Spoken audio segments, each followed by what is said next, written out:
Have you ever looked around at the life that you built, the career, the income, the success, and thought, why do I feel so stuck and empty? That was me a few years ago. I had everything I thought I wanted to be happy. I was the first in my family to graduate college. I climbed the corporate ladder, leading digital experiences for major brands around the world. I was earning over 6 figures, driving my dream car, living in a beautiful apartment in Miami, and I'd found the love of my life.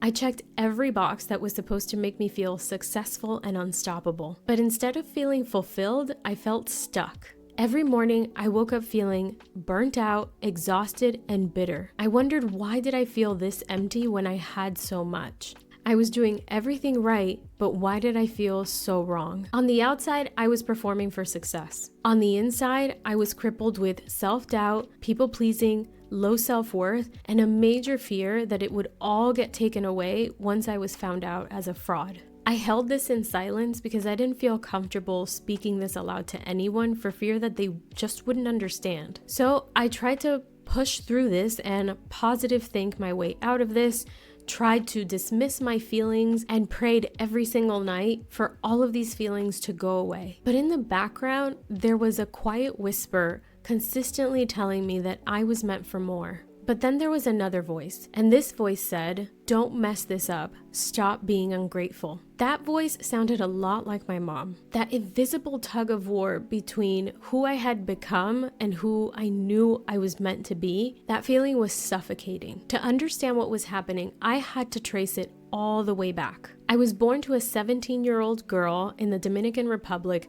who left her country to start completely over. At just 2 months old, I was in the arms of this 17-year-old girl who had just stepped off the plane into New York City with nothing but a visa, a suitcase, and a dream to start all over and a better future. I grew up surrounded by scarcity, emotional instability, and the weight of expectation. I was told I'd never make it and that I would also end up a teen mom statistic. At home, my worth felt conditional. I learned early on that love and belonging had to be earned. So inevitably, I chased them through achievement, perfection, and performance. That drive helped me succeed, but it came at a cost. Anxiety, burnout, imposter syndrome, and the echo of a voice that consistently repeated, "You're not doing enough, you're going to mess it up, be easygoing and agreeable so they'll see your value." Everything shifted for me when I learned about the subconscious mind. I discovered that 95% of what we think, what we feel, and what we do comes from old programming, beliefs and fears that we consciously never chose, because we inherit the beliefs, ways of being, and ways of seeing the world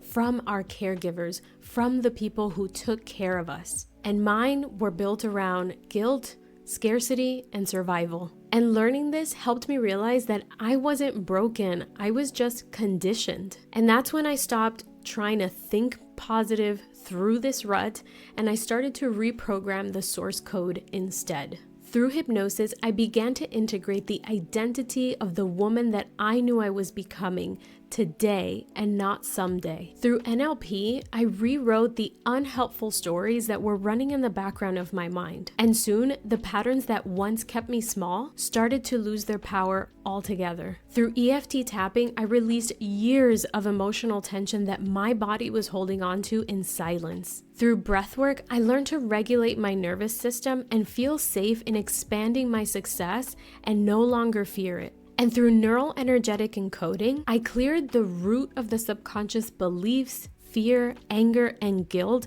that had kept me spiraling and looping in such unhelpful patterns and ways of thinking. And I began to energetically align with my next level. Each tool opened a new level of spiritual and emotional freedom for me. Altogether, they rewired me from the inside out. This work helped me trust myself enough to walk away from my 6-figure corporate role and build a soul-aligned business doing what I love, without stress, without guilt, and with deep peace in my body. Eventually, I became certified in these modalities, and I built a 9-step framework I now use with my clients to help them manifest more income, success, and impact, all while feeling grounded, fulfilled, and fully capable of sustaining it without stress or burnout. My clients go from settling in their income to earning multiple 6 figures, from overthinking to self-trust, from playing small to leading magnetically, from feeling guilty wanting more to claiming their desires with integrity and excitement. So I want to ask you this. What if the reason you're feeling stuck isn't because you're ungrateful or confused? What if you could release the fear, the guilt, the self-doubt,